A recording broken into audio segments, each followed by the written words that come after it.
ফলাবে, আপনাদের নেতা আমাদের বাড়িতে বোম, মানে আমাদের নেতার বাড়িতে বোম ফলাবে, আমাদের কিছুই হবে না। বাট ব্যাপারটা তো এমন না, ব্যাপারটা তো সাধারণ জনগণের। যারা যুদ্ধ চায় না তারাও মরে, আর যারা যুদ্ধ চায় তারা তো কথাই নেই। সো আমার কথা হচ্ছে, আমার যথেষ্ট পরিমাণে বোঝার বয়স হয়েছে, বোঝার ক্ষমতা হয়েছে।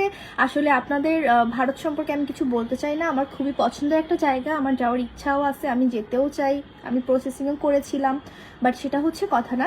কথা হচ্ছে যে আপনাদের ভারত একটা কারণে খুবই খারাপ লাগে, সেখানে নারীদেরকে অনেক অসম্মান করা হয়। আমাদের বাংলাদেশেও হয়, প্রত্যেকটা জায়গায় কম বেশি হয়, কিন্তু ভারতে সেটা বেশি হয়। কারণ আমি বাংলাদেশের ভিডিওর থেকে ভারতের ভিডিও বেশি দেখি, যে কারণে এটা আমি জানি। তো এটা হচ্ছে আমার কথা। আপু তোমার কথাগুলো অনেক সুন্দর, তোমাকে দেখতে হেভি নাইস, অনেক সুন্দর লাগছে। আপনাকে অনেক ধন্যবাদ। আমি আছি তোমার জন্য ভারত থেকে, বাট আমি তো নেই আপনাদের জন্য। রাহান বিডি, আপনাকে অনেক সুন্দর লাগছে, থ্যাংক ইউ।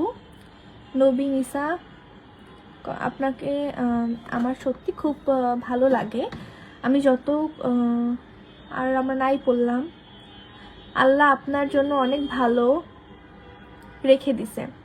আমার জন্য আল্লাহ ভালো রেখেছে না খারাপ রেখেছে আমি জানি না, বাট আমার নসিবে যেটা আছে, আমার আল্লাহ আমার জন্য যেটা কল্পনা করেছে সেটাই আমার জন্য উত্তম। কারণ আমার জন্য যেটা প্রাপ্য সেটাই সে আমার জন্য রেখেছেন, আমার যেটা দরকার সেটাই সে আমার জন্য রেখেছেন। সো এখানে আর আমার কিছু বলার নেই। আপনি যদি বলেন যে আল্লাহ আমার জন্য খারাপ রেখেছে, হ্যাঁ, আমার যেটা প্রাপ্য সেটা আমার জন্য রেখেছে।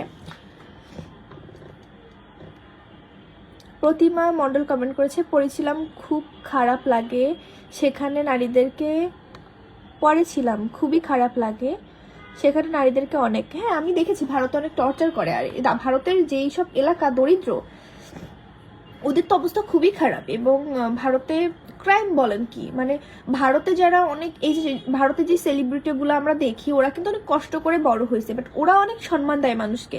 ভারতে যাদের, ভারত তো অনেক বড় একটা জায়গা, তো যারা সম্মান দেয় প্রত্যেকটা মানুষকে, ওরা সম্মান দেয়, ওরা অনেক ভালো, অনেক ভালো, অনেক। কিন্তু যারা খারাপ, ওরা যে কি পরিমাণে খারাপ এবং ওদের ভিতরে যে কি পরিমাণে কুসংস্কার, আপনি জাস্ট এটা বলে আমি আপনাকে প্রকাশ করতে পারবো না।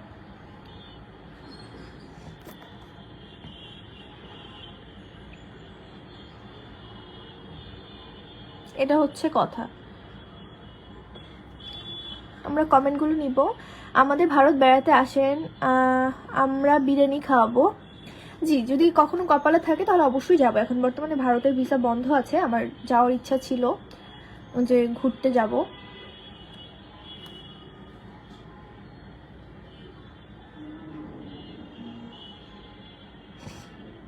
আপু ভারত থেকে দেখছি মুর্শিদাবাদের জেলা, হ্যাঁ মুর্শিদাবাদ মেবি, তাই না?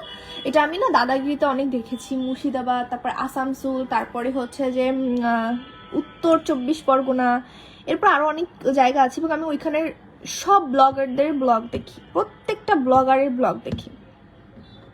আপু আপনার কি বিয়ে হয়েছে? জি না, আমার এখনো বিয়ে হয়নি। তোমার ভিডিওগুলো প্রায় সময় দেখি, আমার খুব ভালো লাগে, অসংখ্য ধন্যবাদ। আচ্ছা, এমডি ইউসুফ কমেন্ট করেছে, আসসালামু আলাইকুম আপু, আমার হয়তোবা এই দুনিয়াতে চিরকাল বেঁচে থাকবো না, তাই কিন্তু আমরা দুনিয়াতে যা কিছু করি না কেন।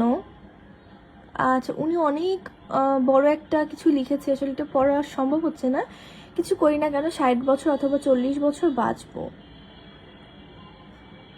প্রত্যেকের গুনার ভাগ আমি আসলে এটা পড়তে পারছি না, অনেক বড় যদিও। আমরা কিভাবে থাকবো কিন্তু আমাদের ভিডিওগুলো হাজার হাজার মানুষের কাছে পৌঁছাবে।